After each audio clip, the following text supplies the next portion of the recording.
മാന്യ സദസ്സിന് വന്ദനം.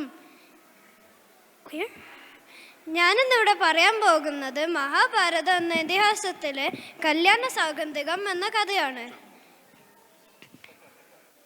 ഒരു വനവാസക്കാലത്ത് ഒരു ദിവസം കാട്ടിലൂടെ നടക്കുമ്പോൾ നല്ല സുഗന്ധമുള്ളൊരു പൂവ് കാറ്റിൽ പറന്നു വന്ന് ദ്രൗപദിയുടെ ദേഹത്ത് പതിച്ചു. അല്പം വാടി ആ പൂവിന് അതിശയിപ്പിക്കുന്ന സുഗന്ധമുണ്ടായിരുന്നു. ദ്രൗപദിക്ക് ആ പുഷ്പങ്ങൾ കൊണ്ട് ഒരു മാല തീർക്കാൻ അതിയായ മോഹം തോന്നി.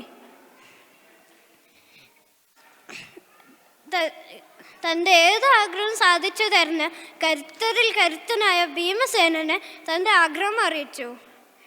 ജ്യേഷ്ഠനായി യുധിഷ്ഠിരൻ്റെ അനുവാദത്തോടു കൂടി ഘോരവനത്തിലൂടെ കാറ്റ് വന്ന ദിശയിലേക്ക് പൂവ് തേടി ഭീമൻ യാത്ര തിരിച്ചു. അങ്ങനെ യാത്രാമധ്യേ ഭീമന് നരഭോജികളായ വന്യമൃഗങ്ങളുടെ ആക്രമണം നേരിടേണ്ടി വന്നു. 16,000 ആനകളുടെ കരുത്തുള്ള ഭീമൻ അവയെല്ലാം നിഷ്പ്രയാസം ചേർത്ത് തോൽപ്പിച്ചു.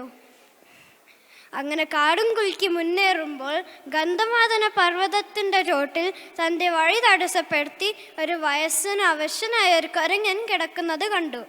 തെല്ലൊരു അഹങ്കാരത്തോടു കൂടി ഭീമൻ ഇങ്ങനെ ചൊല്ലി: നോക്കടാ നമ്മുടെ മാർഗെ കിടക്കുന്ന മർക്കടാ, നീ അങ്ങ് മാറിക്കിടാശടാ. ദുർഘട സ്ഥാനത്ത് വന്നു ശയിപ്പ നിനക്കടാ, തോന്നുവാൻ എന്തടോ സംഗതി. നാട്ടിൽ പ്രഭുക്കളെ കണ്ടാലറിയാത്ത കാട്ടിൽ കിടക്കുന്ന മൂളിക്കുരങ്ങു നീ. ഇത് ഭീമന്റെ ഈ പരിഹാസം കേട്ട കുരങ്ങൻ ഇപ്രകാരം പറഞ്ഞു: തീർത്ത അവശനാണ് ഈ കിളവൻ. എൻ്റെ ഗത കൊണ്ട് എൻ്റെ വാലൊരു വശത്തേക്ക് നീക്കി വെച്ച് യാത്ര തുടരുക. ഇത് കേട്ട ഭീമൻ പുച്ഛത്തോടെ ആദ്യം ഗത കൊണ്ടും പിന്നെ ബലിഷ്ഠമായ കൈകൾ കൊണ്ടും ആ വാല് നീക്കാൻ ശ്രമിച്ചു.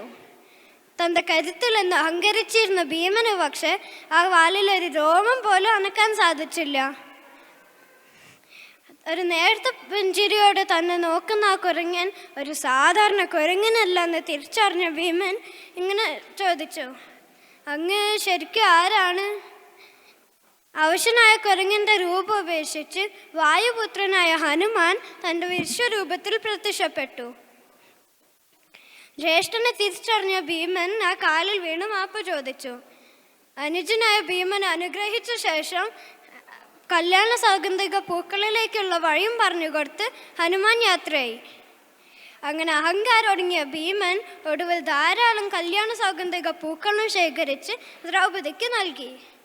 ഈ കഥയുടെ ഗുണപാഠം: എത്ര തന്നെ കഴിവുള്ളവരാണെങ്കിലും അഹങ്കാരം വരുത്. നന്ദി, നമസ്കാരം.